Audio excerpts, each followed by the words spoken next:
네, 안녕하십니까. 광주관광공사 사장 정재영입니다. 저는 두 가지로 간단하게 좀 정리해서 말씀드리겠습니다. 하나는 마이스 관광 분야고요. 하나는 지역 관광 분야입니다.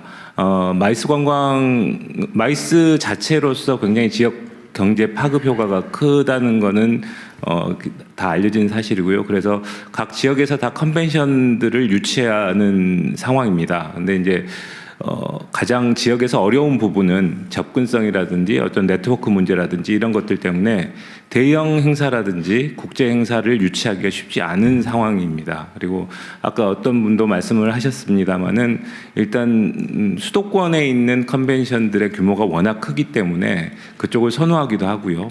거리상으로도 선호를 합니다. 근데 이제 그러다 보니까 지역에서는 굉장히 중소 행사라든지 아니면은 그 네이밍이 떨어지는 그런 행사들을 많이 할 수밖에 없는 상황입니다. 관광은 지역 관광 여러분 말씀하셨습니다마는 지역 관광은 컨텐츠가 아무리 좋더라도 사람들이 모이지 않는 어려움 때문에 홍보할 수 있는 기회가 적다는 어려움도 있습니다. 그래서 정부가 주최하는 마이스 행사들이 굉장히 많은 걸로 알고 있습니다. 물론 지역에서 1년에 한두 건 정도씩은 지역에 유치되고 있는 것도 알고 있고요.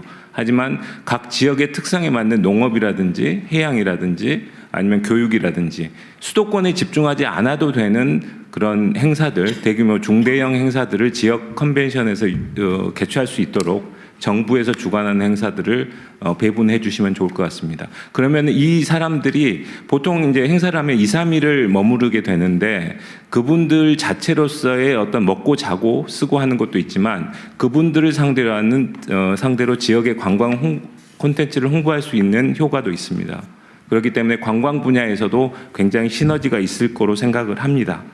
두 번째는 지역관광 부분인데요. 굉장히 지역관광 콘텐츠 자체는 다양하고 많습니다. 특히 이제 광주 전남 같은 경우는 생태, 치유 이 부분들이 청정 자원들이 많기 때문에 무궁무진한 자원을 갖고 있지만 그거를 개발하기가 쉽지 않습니다. 근데 최근 트렌드 자체가 체험할 수 있는 그런 관광들을 많이 찾고 있습니다. 예를 들어서 제주의 해녀의 부엌 같은 컨텐츠 같은 경우는 제주 출신 사람이 돌아가서 해녀의 삶과 음식, 문화를 관광 콘텐츠로 개발을 했습니다. 그래서 굉장히 인기를 끌고 있고요. 주말에 예약이 넘쳐서 예약이 되지 않는 걸로 알고 있습니다. 이처럼 이제 각 지역에 그 지역을 가야지 경험할 수 있고 먹을 수 있고 체험할 수 있고 이런 콘텐츠를 발굴할 수 있도록 어쨌든 지역 출신이 할 수 있는 지역 관광 활동가를 키울 수 있는 시스템 그리고 지원 이런 것들이 필요하다고 생각을 합니다. 그리고 하나 마지막으로 덧붙이고 싶은 말씀은 아까 이제 지역 관문 공항도 말씀하셨습니다마는 저희 지역 얘기를 하겠습니다. 무안공항이 폐쇄된 지가 1년이 넘었습니다. 그래서 지역 관광업계, 지역 여행업계에서는 거의 고사 상태에 머물러 있는 상황입니다. 그래서 이 부분 물론 여러 가지를 고려해야 되는 부분도 알고 있고 하지만 현재는 광주공항이 국내선 기능밖에 하지 않고 있고요. 무안공항은 폐쇄되어 있는 상태에서 굉장히 어려운 상황입니다. 그 부분에 대한 조속한 어떤 해법 마련도 필요할 것 같습니다. 네, 안 그래서 제가 이걸 한번 국토부 장관님하고 몇 분한테 물어보려고 했는데 지금 제가 여기저기서 듣는 얘기 중에 하나가 인천공항에서 국내 공항으로 가기 어렵다. 김포로 나와서 가야 되는 시간이 너무 많이 걸린다. 저도 이상하더라고요. 인천공항에서 지방공항으로 바로 갈 수 있게 하는 게 문제가 있나요? 예, 현재로서는 상당히 어려운 구조로 되어 있습니다. 그래서 이를 좀 개선하려고 하는 개선책을 만들고 있는 거죠. 활주로가 부족해요? 그러니까 제주공항은 활주로가 부족하고요. 김해도 부족합니다. 그래서 그런 문제에 대해서는 인천공항이에요. 인천으로 보통 들어오잖아요. 네네. 인천으로 그 제주공항이나 김해공항은 이제 우리 아시아 이쪽이 가까운 쪽이 들어오는 것 같고 원거리에서 들어오는 건 인천공항으로 들어오는데 인천공항에서 예를 들면 광주나 부산 가려 그러면 김포로 나와가지고 또 가야 되잖아요. 예. 그게 뭐 물리적인 이유 때문이에요? 아니면 정책적 이유 때문이에요? 저는 실제 전에는 운행이 일부 되었습니다. 다만 수요가 생각보다 적어서 일단 좀 안 되는 점이 있었는데요.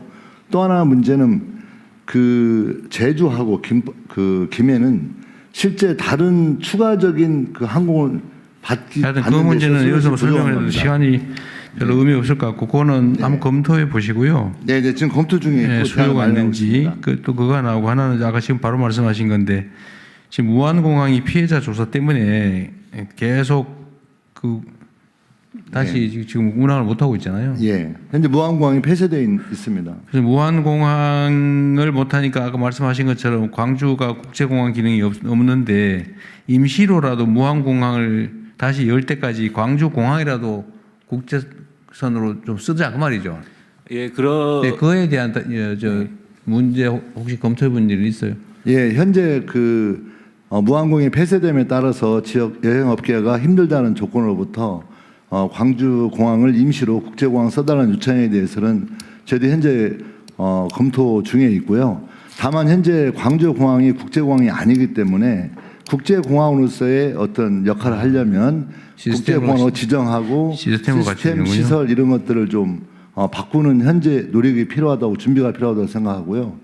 또 하나는 광주 공항으로 진입했을 때 국제공항 썼을 때 과연 다시 광주 공항을 국제공항을 폐쇄할 수 있겠느냐라고 하는 또 다른 광주 이외 지역에 또 의구심과 또 불만이 존재하고 있는 게 또 현실입니다. 그래서 현재 그 문제에 대해서는 어떤 실무적인 준비할 때 필요한 것과 최종 결론이 난 것 같지 않으니까 네. 그거는 임시로 쓰다가 무안공항을 개항하면 다시 그쪽으로 원래 무안공항에 취항하던 거를 못 쓰고 아예 못 오고 있으니까 광주로 왔다가 다시 무안공항으로 복구시키라 그 말이잖아요. 네, 그래서 그 문제니까. 네, 대통령이 그게 이제 좀 복잡한 것이 네, 알겠니까 그건 그럴 것 같아요. 시스템도 갖춰야 되고 뭐 하여튼 뭐 여러 가지 문제들이 있을 것 같은데 가능한지. 예. 네, 네. 제일 중요한 거는 무안공항을 빨리 개항을 하는 거예요. 그렇죠. 예. 네, 맞습니다. 예. 왜냐하면 지난번에 군공항 하면서 민간 부분은 KTX에서 개통되면 무안으로 옮기기로 돼 있어서 만약 그걸 국제에서는 일시라도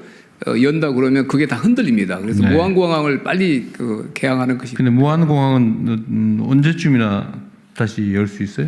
일단 그 제일 중요한 문제는 유가족하고 협의를 해서 하는 게 중요한데요. 사고 조사 때문에 생기는 현장 보전 하려고 그러는 거잖아요. 예. 근데 올 상반기에 그 문제만 잘 마무리되면 그럼 제가 보기에는 바로 그- 진행할 수 있다고 생각하고 그쪽에 있습니다. 유가족들도 무리하게 사고 현장 보전만 정확하게 하고 기록 정확하게 남기고 네. 개항하는 거에 대해서 그렇게 뭐 크게 반대할 것 같지 않은데요. 예. 하여튼 현재 잘 많이 검토해 보십시오. 전향적으로 바뀌고 있다고 생각하고 있습니다. 최대한 신속하게 다시 하시도록 하시죠. 예, 네, 알겠습니다. 협의를 잘해 보십시오.